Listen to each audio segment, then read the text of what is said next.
Good morning, Jennifer. How are you today? I'm good, Danielle. Thank you. How are you? Great. Thank you so much for asking. All righty. Thank you so much for allowing me to record this portion of the interview. So I see that you have a really great, vast legal experience. It looks like it spans over the last 25 years or so here in Central Florida. So I'm going to go ahead and give you the floor. And why don't you tell me a little bit about what you've been doing for work lately? Well, I currently work in the work comp department for Zimmerman Kaiser Sutcliffe. I work in what is a hybrid position of legal assistant and paralegal because workers' comp billing practices dictate that as a better way to run our department. I do act as a paralegal on the team that I'm with. I handle 99% of discovery issues. I help file things for trial. We do defense, obviously. I'm in charge of getting records in, making sure they're produced to the other side as needed. I help with responses to requests to produce, scheduling for trial, depositions, and coordinated witnesses. All right, great. Thank you so much for sharing that. In addition to the workers' comp, you were telling me that you also have some experience, personal injury. Why don't you tell me a little bit about that? I have, over the period of the last 25 years, I've worked both workers' comp and personal injury. And when I say personal injury, I've done car accidents, I've done premises liability, product liability. I have roughly equal amounts of time with both areas. I also have almost equal defense versus plaintiff experience in both areas of that law. All right, thank you. So tell me about ethical considerations for paralegals and how do you ensure that you uphold these principles with your work? Well, as a paralegal for 25 years, I feel like I've worked mostly for some really good attorneys that were upstanding and have given me a good direction to follow.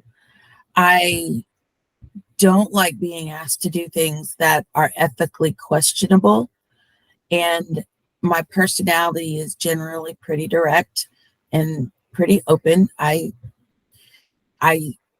present myself with a professional demeanor, but I do say what needs to be said. And I don't ever want to have to put my career in jeopardy because somebody else asked me to do something unethical. Great answer. Really great answer. Can you discuss your experience with legal research and document prep? Legal research, I'll be honest, actual looking up case law and things like that the last probably 5 or 10 years, haven't done a whole lot of the research, although I do know when and how to check things on Google Scholars and make sure that there's current law when it's needed. Most of the time, the attorneys I've worked for right now, they do their own research. So mine is usually just to tweak it a little bit. I do have to do some research sometimes when pulling in records because there will often be facilities that aren't entirely versed on HIPAA laws like they should be. And I have to explain the wheres and whys of the Florida work comp system so that they produce the records effectively. As far as document prep goes, that's a wide variety. I've done everything from trial subpoenas and discovery subpoenas to motions, responses to requests to produce.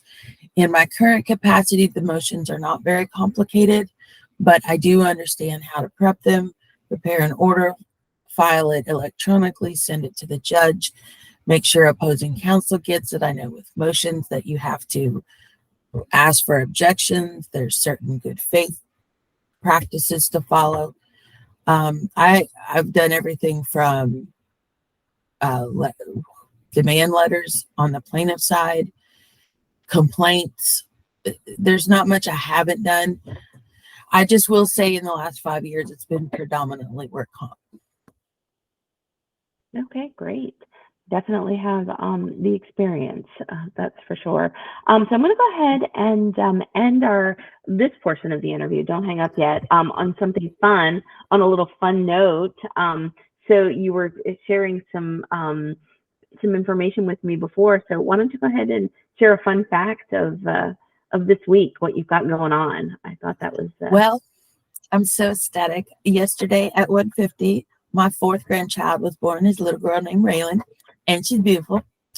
And my husband had surgery this week, and he's recovering great. And I have senior activities with my oldest son today and tomorrow. And actually, it's kind of fun because my other sons are freshmen and on the football team, and they're heavily involved with the senior activities.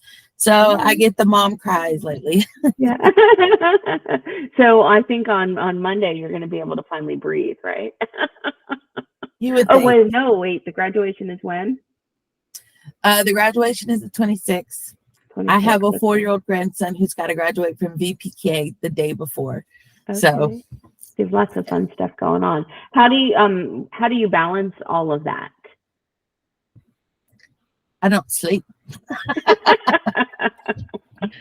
I, I'm very good at multitasking and switching gears and flexible enough to roll with punches when things change. Probably one of my strongest suits is I have the ability to shift gears when needed. And that's actually happened in my career where at one point in time when I worked for Alvarez Sambo, I had one attorney who was trying to develop plaintiff medical malpractice while also working for defense attorney in commercial transportation.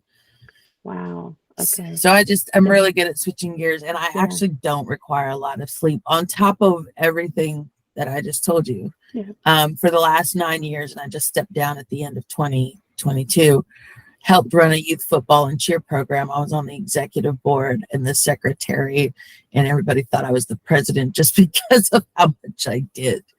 Oh, so, I'm sure. Pivot, right? Being able to do that. Yeah. All right. Well, Jennifer, don't hang up. I'll be right back. Got it.